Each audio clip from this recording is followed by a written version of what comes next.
All right, let's jump right in. For more than 3 decades now, Somaliland has been, well, a country. It's peaceful, it's democratic, it's fully functional. And yet, somehow, it's completely unrecognized by the rest of the world. So, why? What's going on here?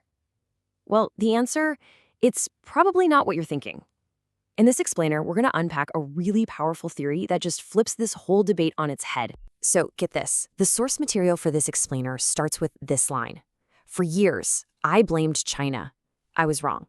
I mean, that's a powerful way to kick things off, right? It immediately throws out the most common theory that some geopolitical giant is pulling all the strings. So if that's not the real reason, we've got a much, much deeper puzzle on our hands. So yeah, let's start right there. Let's just clear the board and tackle that common misconception head on. This idea that a single foreign power is the one and only obstacle, it's a tempting story for sure, but it totally misses a much more complex and honestly, a much more troubling dynamic that's really at play here. And that really brings us to the big question, doesn't it? If it's not China, if it's not just about big power politics, then what is this invisible hand that's holding Somaliland back? What's kept a nation of millions in this bizarre state of diplomatic limbo for decades?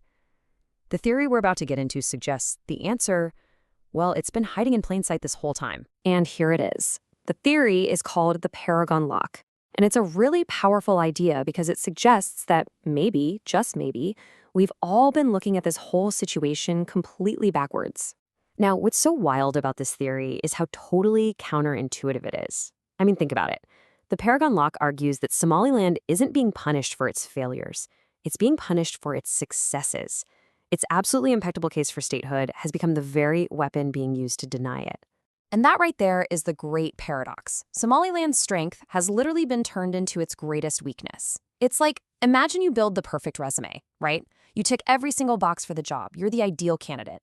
And then you get told, sorry, you're too qualified. We can't hire you because it would set an impossible standard for everyone else.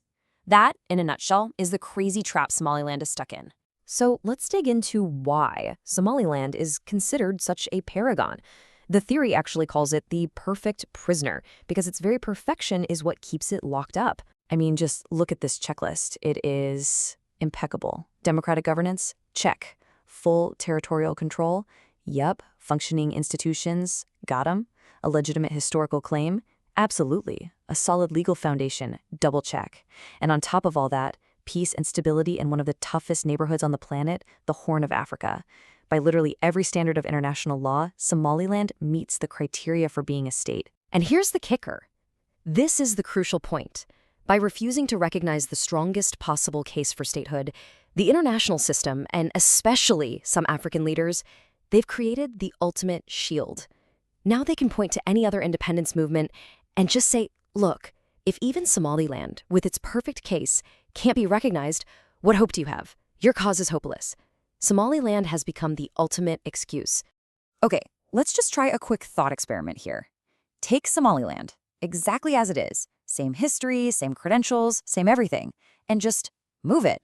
What if it were in Europe, or Asia, or the Americas? Just ask yourself honestly, would it still be unrecognized after more than 30 years? Yeah, the answer is so obvious it's kind of painful, isn't it? It would almost certainly have been recognized ages ago. The source material argues that its location in Africa is what allows it to be used as this political pawn, a really convenient way for some leaders to dodge their own internal unity problems by making the whole idea of statehood seem completely impossible. But, and this is a huge but, this whole strategy, this Paragon Lock, it's all based on a fatal miscalculation. It's based on the belief that if you block the most legitimate path to becoming a state, you can discourage all the others. The reality, though, is turning out to be way, way more dangerous. And this is the disastrous result. You see, the intended lesson was supposed to be, don't even bother trying the legal, peaceful route, it's hopeless. But the actual lesson that's being received all across the continent is so much darker. It's, you know what? Rules, laws, legitimacy, they're worthless. If you want a state, you have to take it by force. And you can see this backfiring in real time. Every single day that Somaliland remains unrecognized, the credibility of the whole international order just gets weaker. We're seeing violent groups like the RSF in Sudan, who are reportedly drawing inspiration, not from Somaliland's democratic model, but from its de facto existence outside the system.